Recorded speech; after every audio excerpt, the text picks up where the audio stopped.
सादर नमस्कार मित्रों एपिसोड 8 में आपका स्वागत है। मित्रों, हम बात कर रहे हैं कक्षा 6 के विज्ञान के पाठ इकाई 2 पदार्थ एवं पदार्थ के समूह के बारे में। हमने अपने आसपास, चाहे स्कूल हो, घर हो तथा आसपास अनेक वस्तुएं ऐसी हमको दिखाई पड़ती हैं जिनका हम दैनिक जीवन में उपयोग करते हैं। ऐसी कई चीज़ें हो सकती हैं जैसे तख्त, कुर्सी और खुरपी, हवा, पेड़, पौधे, बाल्टी आदि कई ऐसी वस्तुएं हैं जिनका उपयोग हम प्रतिदिन करते हैं। इनमें से कुछ वस्तुएं मनुष्य द्वारा बनाई गई हैं और कुछ प्रकृति में पाई जाती हैं। ये सभी जो भी वस्तुएं होती हैं वे सब पदार्थों से मिलकर के बनी होती हैं, चाहे वह हमारे आँख की चश्मा ही क्यों न हो। हमारे आसपास की सभी वस्तुएं जो भी हमको दिखाई पड़ती हैं उनमें भार होता है जो स्थान घेरती हैं, और आसपास जो हमको दिखाई पड़ती हैं या जिसका ज्ञानेंद्रिय द्वारा हमको एहसास किया जा सकता है वह पदार्थ कहलाती हैं। चाहे वह हमारा शर्ट हो या छाता हो या कोई भी दैनिक जीवन में हमारे उपयोग में आने वाली कोई भी वस्तु हो। जैसा कि हम जानते हैं कि प्रत्येक पदार्थ स्थान घेरता है और उसमें भार होता है। हम प्रतिदिन उपयोग होने वाली कुछ निर्जीव वस्तुओं को अपने परिवेश के से एकत्रित करते हैं, जो छोटी छोटी सूक्ष्म जीव भी हो सकती है, और उसमें एकत्रित संग्रह हमारे पास कई चीज़ें हो सकती हैं। इनमें कुछ ऐसी चीज़ें होती हैं जो प्राकृतिक होती हैं, जो हमारे आसपास दिखाई पड़ती हैं, और भी कई ऐसे उदाहरण हो सकते हैं। या हमारे पर्यावरण में पाई जाने वाली जो भी चीज़ें होती हैं वो हमारे आसपास जो भी हमको दिखाई पड़ती हैं वह सभी पदार्थ से ही मिलकर के बनती है। चाहे वह हमारे शरीर में पहनने वाला शर्ट हो या पैंट हो या चश्मा, छाता या कोई भी ऐसी वस्तु हो जिनका हम उपयोग करते हैं। हम जानते हैं कि ऐसे वस्तुओं को ध्यान से देखने पर हम पाते हैं कि प्रत्येक वस्तु जो जिन पदार्थों से बनी होती है उसको हम पहचानने का प्रयास करते हैं तो हम यह देखते हैं कि हर एक चीज़ एक अलग अलग वस्तु से मिलकर के बनी होती है या अलग अलग पदार्थ से मिलकर बनी होती है। जैसे चश्मा कांच से और उसका फ्रेम लोहे से बना होता है या प्लास्टिक से भी बना होता है, उसी प्रकार बाल्टी भी लोहे से या एल्युमिनियम से बनी होती है।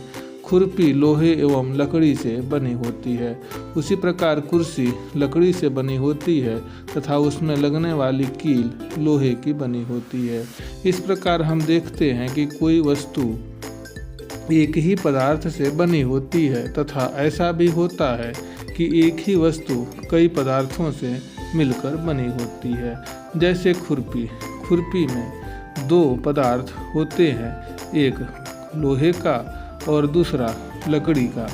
इस प्रकार जिस कार्य करने के लिए हमें वस्तु बनानी होती है उसी के अनुसार हम पदार्थ को भी चुन लेते हैं। जैसे बाल्टी जो लोहे या एल्युमिनियम की बनी होती है, उसी प्रकार लकड़ी से बनी हुई चीज़ कुर्सी और फर्नीचर ऐसी कई चीज़ें होती हैं जो हम बनी होती हैं।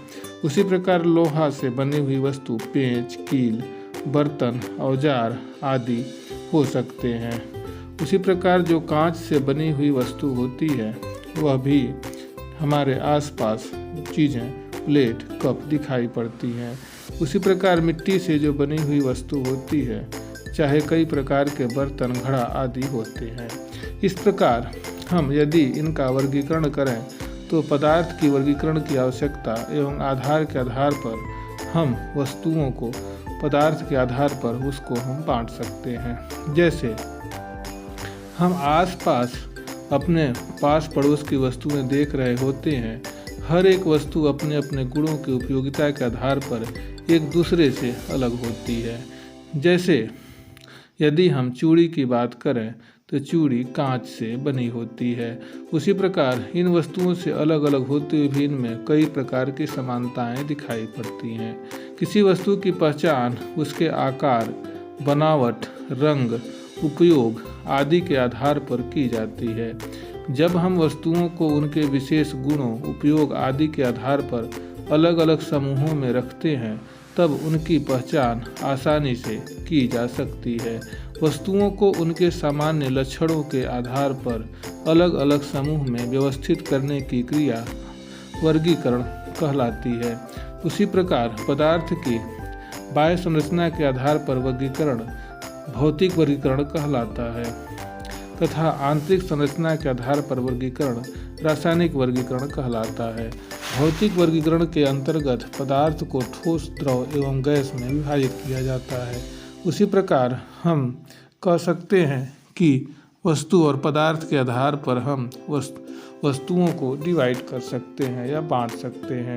जैसे लोहे से बनी हुई वस्तु कई प्रकार की हो सकती है, चाहे वह छड़ हो या अन्य कई प्रकार के वस्तुएं होती हैं। उसी प्रकार लकड़ी से जो बनी हुई वस्तु होती है वह फर्नीचर, बेड, कुर्सी, मेज, डाइनिंग टेबल, सेंटर टेबल आदि जो भी वस्तुएं हमारे आसपास दिखाई देती हैं, चाहे दरवाज़ा हो, खिड़की हो, ये सभी वस्तुएं लकड़ी की बनी हुई होती हैं जो एक प्रकार का पदार्थ है।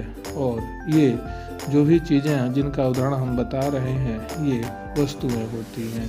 उसी प्रकार हम यदि चश्मा की बात करें तो चश्मा कांच और उसका फ्रेम लोहे का बना होता है। इसी प्रकार लकड़ी से बनी हुई कई प्रकार के सजावटी सामान या कई चीज़ें दिखाई पड़ती हैं जो आसपास हमारे होती हैं।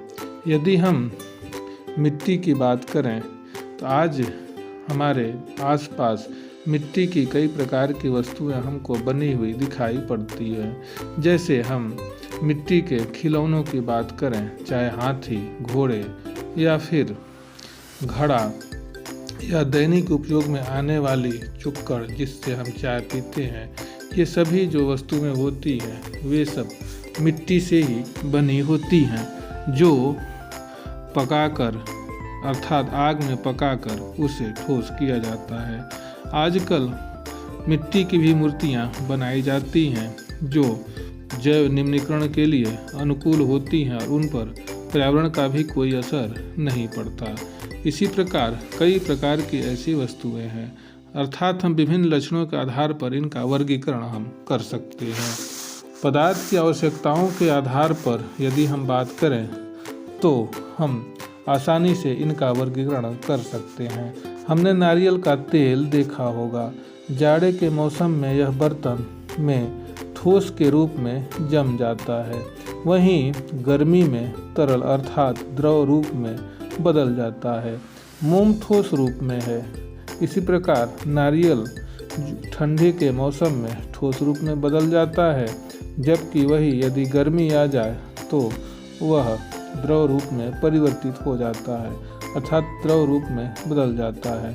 हम जानते हैं कि नारियल के तेल का उपयोग हम शरीर में लगाने और उसे खाद्य तेल के रूप में भी उपयोग करते हैं। यदि हम मोम की बात करें तो मोम ठोस रूप में होता है, किंतु यदि हम इसे गर्म करें तो पाएंगे कि यह मोम पहले द्रव में आता है, उसके बाद वह मोम वाष्प बनकर उड़ जाता है। जल को दैनिक जीवन में हम बर्फ, ठोस, द्रव और गैस के रूप में देखते हैं। यदि हम इसी प्रकार बात करें तो कई प्रकार की ऐसी वस्तुएं हैं जिनको हम 3 भागों में बांट सकते हैं, ठोस, द्रव और गैस। इस प्रकार पदार्थ की 3 आवश्यकताएं होती हैं। तो मित्रों, आज के इस एपिसोड में बस इतना ही। अगले 9वें एपिसोड में हम अन्य तथ्यों पर चर्चा करेंगे। धन्यवाद।